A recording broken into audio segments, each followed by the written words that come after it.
My name is Celia Deane-Drummond and I'm from the University of Chester, the Department of Theology and Religious Studies. I take the responses to mean ethical responses, in other words, how we act, the way we act, and what are the reasons for those acting. And I think that the reflection that we've been doing this morning, and certainly in the discussions that we've had today, are about trying to see new ways of thinking through what it is to act both individually and collectively. And I think we've come to some discussions about there's far too much discussion which is, if you like, monochrome, that is a narrative that sets up the agenda in a sort of fixed sort of way, either in a very dismal sort of way that we are about to enter the end of all beings and things in almost an inevitable sort of way. But what about the rhetoric behind that? What kind of rhetorics are we using, and what are they doing in terms of empowering or disempowering people? And I would say that we want to try and allow people to think through more carefully perhaps the language that they're using in the way they describe climate change, and that if that language sort of spells what Sarah has called a crisis of hope, then it has a freezing down on activity.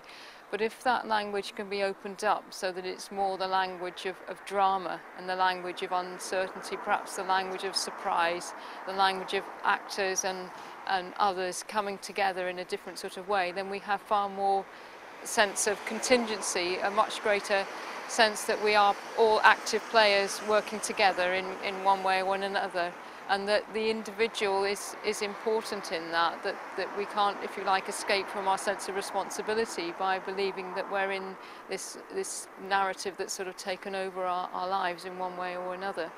So for me, the drama is very important, and of course as a theologian I would say it's theodrama. That is, we think not just about our interactions with another as humans, although that's vitally important, but also about our interactions with the divine, and however we perceive that will deepen our sense of motivation.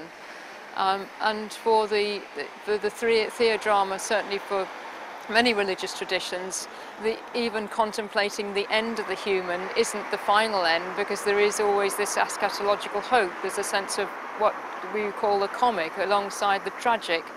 And I would say that again means that although we, if you like, live our lives as in vital ways in terms of knowing that that day-to-day life is now very precious because of this coming end, we also are aware that death itself isn't maybe such a threat as it might be as if we thought that was the end of everything. So it does, if you like, motivate a sense of hope, and I think it does also prevent a kind of resignation that we should do nothing.